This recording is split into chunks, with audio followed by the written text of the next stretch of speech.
શું નામ છે? કાનનબેન. કાનનબેન, ખટાખટ હા બોલો. દરેક પરિવારની મહિલાને મહિને 8,500. હા અમે ચૂંટણી જીત્યા તો વર્ષે એક પરિવારમાં 1 લાખ. હા.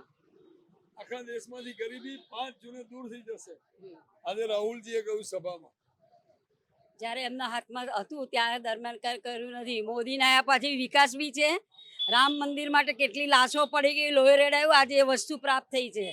હવે લોકો આંખ મીચીને એનો વિશ્વાસ કરશે ને ગરીબી જશે ને બધું સારું જ થશે. અને આ નહીં, મોદી જીવે ત્યાં સુધી એ જ આવવો જોઈએ. અચ્છા.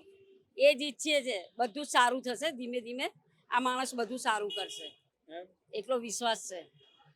એટલે મોંઘવારી તો એ લોકો હોત તોય આવવાની હતી ને આ છે તોય આવવાની. કોઈ બી પક્ષ આ હોત તો મોંઘવારી તો જે સમય છે એ પ્રમાણે વધવાની જ હતી. ગરીબી હટાવવાનું છે. આ તો પણ એ ગરીબીમાં બી કઈ ફરક નહીં પડે. અત્યારે ગરીબો સુખી જ છે. અમારા સામે જુઓ, મંદિરની સામે હમણાં જોવું તું, તમારે 3 થેલા ભરીને અઠવાડિયાનું ખાવાનું લઈને ગયા છે, રિક્ષામાં ગયા છે. હવે આને કોઈ કયો ગરીબ ભૂખ્યો જ? બધા સુખી છે. અમારી આંખ સામે તો બધાને સુખી જોઉં છું. મિડલ ક્લાસ હજુ બિચારો તકલીફમાં હશે. ગરીબને પૈસાદારને કોઈ પ્રોબ્લેમ નથી. અચ્છા. બધા સુખી જ છે.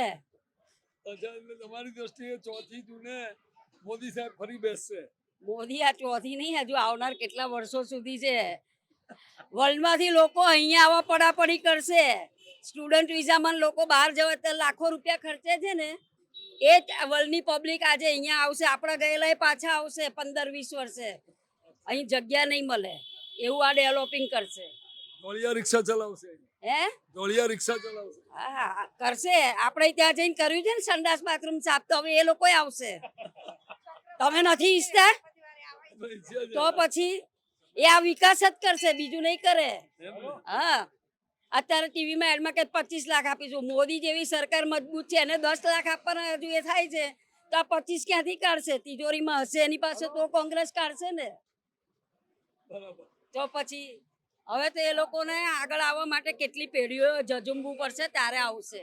આ લોકો નહીં આવી શકે, પોસિબલ નથી. ખૂબ ખૂબ આભાર. Thank you very much.